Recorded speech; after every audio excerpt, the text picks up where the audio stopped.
C'est bon. Donc, viens voir aussi, c'est pour toi que je le fais. Sandrine aussi. On pourrait montrer ça à la maison aussi, là. Tiens, la maison. Je ne sais pas si vont voir quelque chose, mais oui. OK, là, on va regarder le papillon sous-cutané. On va enlever le bling-bling, hein, parce que c'est ça.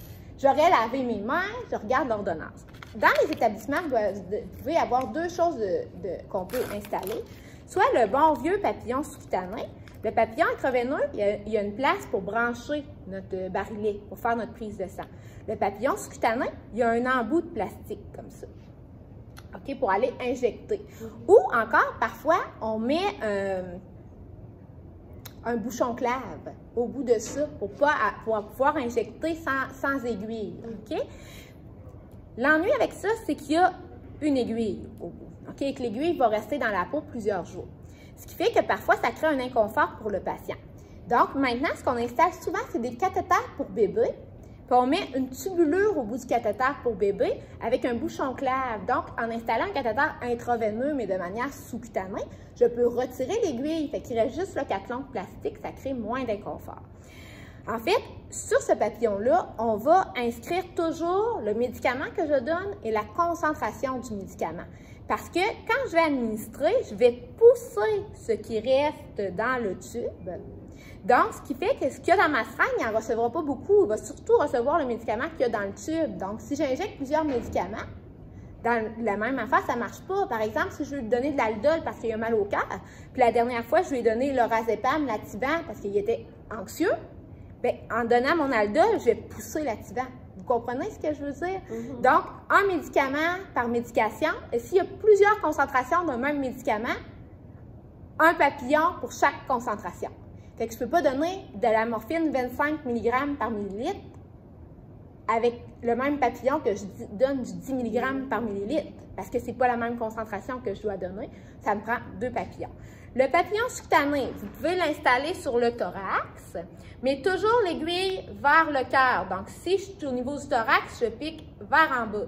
Vous pouvez l'installer aussi au niveau des bras, donc toujours vers le cœur, l'aiguille va être par en haut. C'est sous-cutané, donc partout où il y a de la peau, je peux l'installer comme une injection diabétique et vous pouvez l'installer sur la cuisse, partout sur la cuisse aussi, l'aiguille vers le cœur, donc vers le haut. Donc, on va faire la préparation d'un médicament. Fait que je revérifie mon ordonnance, bien sûr. Je vais aller choisir le bon médicament. Vous ferez vos 5 bons. On désinfecte toujours ici. Là, j'ai été chiche. Je me suis juste pris un petit tampon d'alcool, mais c'est pas grave.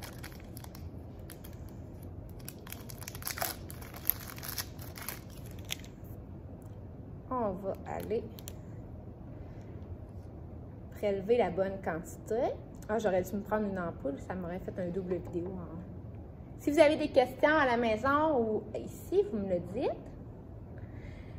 Vous savez que l'intérieur, ici, de la tubulure, ça va être marqué ici que le vide d'air de la tubulure, c'est 0,19 ml. Je ne sais pas si vous voyez, hein? Donc, ça me prend 0,19 ml pour faire le vide d'air de ma tubulure. Fait qu'il faut que je prenne 0,19 de plus. OK? Au niveau, là, c'est marqué. Moi, ce que je fais, c'est que j'en prends plus tout court. Comme d'habitude, je vais enlever mes bulles d'air.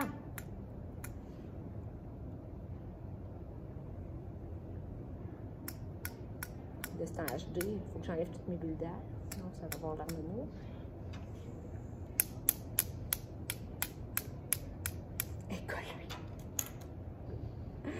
Donc, vous voyez, moi, je suis le prof, fait que je vais laisser une bulle d'air. Ici, on va faire le vide d'air comme ça. Il faut que je fasse perler pour éviter que ça coule sur l'aiguille, pour éviter que ça brûle le patient, là, puis de contaminer mon aiguille. Ce que je fais, moi, je vais verser mon biseau vers le bas pour faire perler la première goutte. Comme ça. Donc, mon vide d'air est fait et ça n'a pas coulé sur l'aiguille. Ce qui fait que je n'ai pas contaminé mon aiguille et ça ne brûlera pas mon patient. Moi, c'est un petit truc que je vous donne.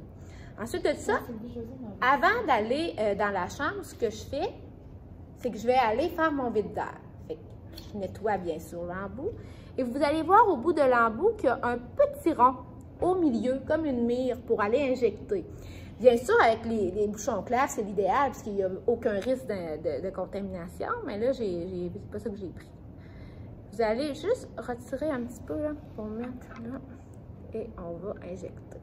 Donc, je fais vraiment le vide d'air partout. Ici. Fait que même chose, je vais aller jusqu'au bout. OK. Donc, je retire. Et souvent, c'est un narcotique. Fait que je vais faire signer un deuxième, je vais jeter ma fiole. Puis là, je prépare la quantité de médicaments dont j'ai besoin. Fait que disons que j'ai besoin de 0,2 et j'avais ajouté 0,19 pour faire mon médicament. Donc, le médicament est prêt. Il y a plusieurs manières d'identifier le papillon. Souvent, avec l'Upsite, on a un petit papier pour mettre la date et l'heure qu'on peut coller à côté. Des fois, on met des petits collants sur les ailes du papillon avec la morphine, mettons, puis la concentration d'un bar, mais ça prend une très belle écriture. Fait que vous comprendrez que moi, je prends le truc de prix sur l'Upsite.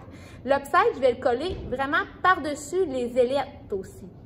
OK? Puis, je m'assure de ne pas mettre mon Upsite collé par-dessus. Tu sais, je ne mettrai pas l'indication collée par-dessus l'embout, parce qu'il faut que je voie si ça devient indureux, ça devient, tu sais, que le liquide coule à côté, si c'est rouge ou s'il y a de la douleur.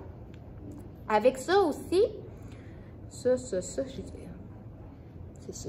Il y a des endroits, des sites où je ne peux pas administrer plus qu'1 millilitre. Il y a des endroits que je peux aller jusqu'à 3 millilitres. Fait qu'il faut voir la quantité que je peux injecter aussi sur la peau parce que aux 72 heures, on va tenter de le changer de place parce que la peau devient indurée, donc elle absorbe moins bien. La vitesse d'absorption est moins bonne. Donc, ce que je fais pour l'installer, là, je prends un nouveau tampon. J'ai mis des gants. Pourquoi des gants? Parce que c'est pour me protéger, moi. Ça ne veut pas dire qu'il va saigner, mais si je me pique avec l'aiguille après, bien, ça va essuyer mon gant. Fait qu'il faut se souvenir de ça, parce que là, on voit qu'il y a la vaccination, puis là, personne ne met de gants, on dirait, là, ils disent que c'est pas dans le pic, mais en tout cas, on en reparlera. Ici, on fait une spirale pour désinfecter. Vous pourriez utiliser aussi la technique de va-et-vient, OK? Comme ça, avec de la chlorhexidine, parce que dépendant où vous êtes, ça peut être encore la spirale, mais ça se pourrait qu'on vous donne un bâton de chlorhexidine où on doit faire le va-et-vient pendant 30 secondes. Ça va rester comme longtemps sur la peau, comme un intraveineux. C'est ce qu'on a fait au dernier stage que j'étais au CHSLD au CIUS. Ils utilisent maintenant le bâton de chlorhexidine pour faire un va-et-vient de 30 secondes, comme quand j'installe une intraveineuse. Moi, ce que je vais vous montrer, là, je n'ai pas mon Upsite, je suis un peu mal organisée, c'est que je pique toujours le biseau vers le haut. Et en fait, quand je vais prendre la peau, je vais aller faire une montagne avec ma peau. Okay? Prête-moi donc ton bras, Gisèle. Là. Je te l'installerai pas, promis. Mets ton bras devant ma caméra. Voyez-vous, maintenant, Gisèle va faire avec moi un fabuleux vidéo. Juste ton bras, Gisèle, ici, je vais montrer quelque chose. Ben oui, t'en fais pas, là, je te ferai pas mal. Mettons que vous prenez le bras à Gisèle, vous faites une montagne, voyez-vous? Fait que je vais piquer à angle droit, comme ça, dans le bas de ma montagne. Pourquoi j'ai demandé à Gisèle? Parce que sur un vrai bras, ça fait une forme normale, tandis que sur mon truc, là, ben ça fait... il faut avoir beaucoup d'imagination. Mais nous, on est bon, on a beaucoup d'imagination. On s'est pratiqué. Là, je fais une montagne et je vais piquer la base de ma montagne. Donc, je pique à angle droit. Je relâche, mon papillon est bien installé. Et là, je vais aller appliquer l'Upsite. Puis, je vais me laisser une petite... ça, je le laisse à l'extérieur pour pouvoir injecter. Donc, voilà. Avez-vous des questions?